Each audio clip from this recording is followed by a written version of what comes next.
Thank you for the introduction. Good morning and good evening. I'm Kyung from Sejong General Hospital. Thank you for joining in this wonderful conference. Today I will talk about 3 cases of DCMP and TOF patients who got heart transplantation. First case is a 20 years old male. His weight is 58 kilograms, and then his blood type is O. And then he said he had a family history of DCMP, but it is not unclear. After URI, he got dyspnea and then visited to our hospital. And then we found there is a refractory ventricular tachycardia and anuria. So we inserted ECMO and then septostomy. His cardiac enzyme was normal, and then creatinine level was normal. However, his total bilirubin was elevated, and then as you can see, the heart was increased, and then pulmonary edema. And then echocardiography shows severe LV dysfunction, and then RV dysfunction. So in the first time, we inserted ECMO and then septostomy. However, the LV was not decompressed a lot. So the pulmonary edema was increased and increased. So, and then there are lots of infections, so from the sputum and the massive hemoptysis due to thrombocytopenia and then recurrent fever. So because due to the pulmonary edema was not ended, so we inserted another tube via minimal invasive thoracotomy. And then after that, we got heart transplantation, and then now he is a survivor. However, I don't know his real diagnosis. He is a fulminant myocarditis or dilated cardiomyopathy. And then we have a specimen, so Dr. Seo will explain about the specimen and then the heart. In the upper panel, we can see definitely abnormal muscle cells within the trabecula, and also there are multifocal degenerative muscle cells. Next slide, please. And in multiple areas, in addition to degeneration and necrosis of the myocytes, there are interstitial and replacement fibrosis, so that the function of myocardium is very much suppressed by the change of the histological change of myocytes. Next slide, please. Here we can see multifocal abnormal muscle bundles, and particularly some of the endocardium, subendocardial cells have vacuolization of myocytes. So next slide, please. Massive fatty infiltration and fatty replacement of myocardium was found in the multifocal area. So the history shows that it's a kind of rapid progressive myocardial damage, but still we can recognize it as a long-standing degenerative and necrotic process and replacement of fatty change of and it was very much consistent with the hereditary myocardial damage and that represent the family history. Next slide, please. There are multiple thrombi within the left atrial chamber, so there are some part of the abnormal thrombotic process within the heart, which is due to the heart failure and not necessarily be related to any additional pathology in this case. Next slide, please. Then, Dr. So, is it the prominent myocarditis or the degeneration of myocardium rapidly? Then do you think it's kind of a dilated cardiomyopathy, not myocarditis? So let me show the heart specimen. Here we can see the heart removed for cardiac transplantation.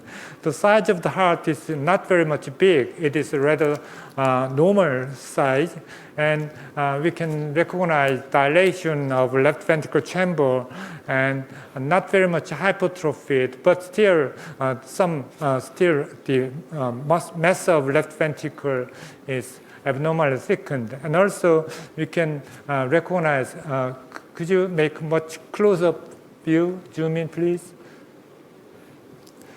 The myocardium has multifocal fibrotic area, as you can see here, and more close-up please. So there are multifocal fibrosis detected by microscope and multifocal spotty lesions and fatty change of the myocardium. But the mitral valve and aortic valve, these valvular tissue and papillary muscles are relatively well preserved. So as you have seen in histology, there is not the very much active inflammatory process. Infiltration of inflammatory cells is not dominant. So it's not a fulminant myocarditis. It is a progressive degenerative myocardial lesion leading to dilated cardiomyopathy. The next case is a simple case. However, we inserted the ECMO, and the case is half a year at local follow-up. However, she didn't know her diagnosis. And then her blood type is A. And then he visited to our hospital due to dyspnea aggravation and then near syncope. Because of cardiogenic shock, her blood pressure is only 60 millimeter mercury, and then anuria, and then LV dysfunction. So we inserted ECMO. And then because of the hepatic ischemia, OTPT elevated over 1,000, and then platelet count was decreased. So we decided to get heart transplantation. This is the heart, and then the ECMO, and then the ECG of her. The echocardiography shows severe LV dysfunction, and then functional mitral regurgitation. And then we did a septostomy to unload the LV, and then severely LV dysfunction. And then please show her specimen. Yes, specimen, please. This case is very similar in the clinical viewpoint, but pathologically it's different from the previous case in the sense that this is a rather classical type of dilated cardiomyopathy. Histologically, there is nothing to describe, just normal-looking myocytes, normal-looking myocardial cells, but markedly dilated left ventricular chamber. So it is a classic idiopathic dilated cardiomyopathy. So this is not the same case, but here we can see dilatation of left ventricular chamber. And because of the dilatation, mitral valve may have some finding of regurgitation due to ventricular dilatation, but aortic valve is still normal. So this is not very much interesting case for pathologists, but still it is a dominant type of dilated cardiomyopathy. So this here, I could say that we don't have much contribution to clinicians on the description of this dilated cardiomyopathy, which may be the candidate for further research to activate this kind of diseased myocardium with poor contractile function. Thank you. And then I will show you the next case. And then this is not the case of DCMP, however, very interesting case of TOF, and then I will introduce this case. 56 years old female visited to our hospital, and then she got suffered dyspnea due to repaired TOF and atrial fibrillation. She got operation 3 times, and then tricuspid valvular replacement, and then got a pacemaker. And then her weight is only 45 kilograms, and then because of the dyspnea, so we infused the vitamin and then waiting for transplantation. The echocardiography shows LV dysfunction, however, not severely. However, this shows a diastolic dysfunction due to the RV dysfunction. And then RV was dilated and then severely decreased, and then severe TR.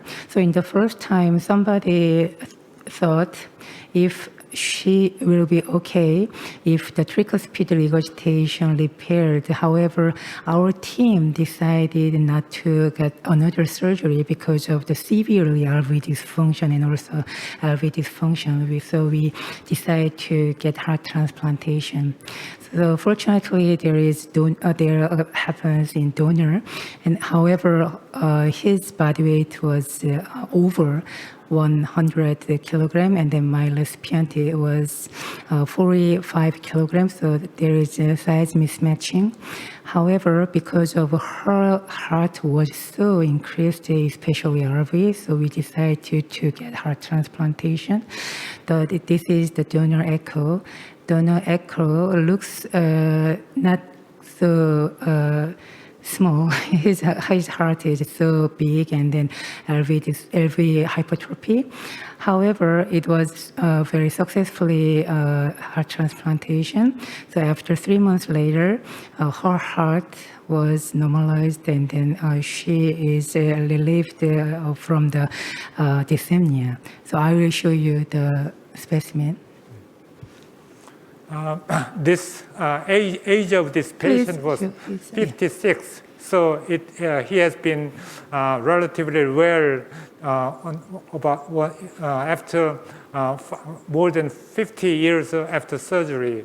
Although he had some additional operation and clinical problems, but still it functioned, and so I could describe this specimen after transplantation.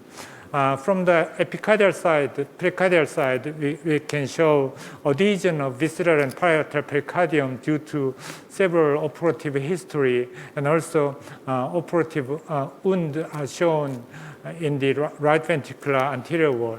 If you look at the inside of the heart, we are looking at more severe myocardial damage of the right ventricle, and you can recognize how thin the right ventricular wall is. So the right ventricular wall has thinnest at the apex, but also outlet part of the right ventricle is very thin, without muscle, only the fibrous tissue, and remaining area of the right ventricle has some remaining muscles, but still there are clinical problem of right ventricular dysfunction.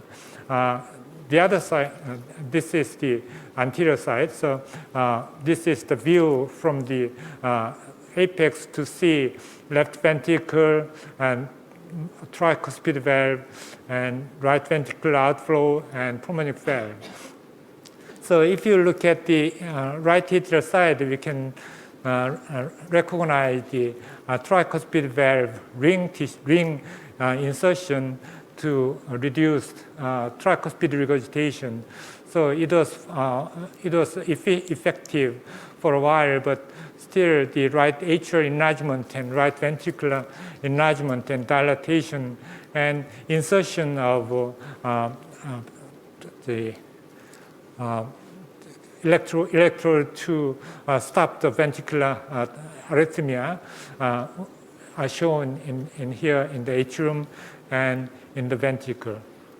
So this patient has a very relatively well preserved function for a long time, but after more and more, he became sick due to right ventricular dysfunction. And this right ventricular function was considered to cause the left ventricular dysfunction. So clinically, from the left ventricular side, it may interpret it as dilated cardiomyopathy, but it is not the idiopathic type, but it is dilated left ventricular dysfunction due to the structural heart disease on the right side. So it's a kind of another group of patients of DCMP who may be a candidate of transplantation in this case. In the right side of the heart, this is pulmonic valve, which has a dystrophic calcification.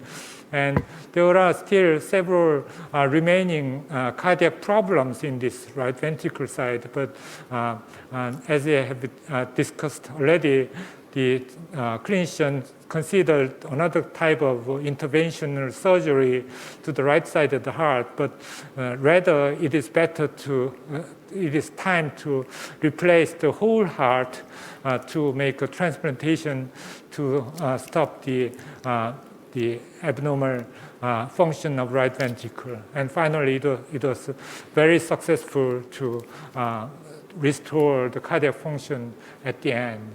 Congratulations. Thank you.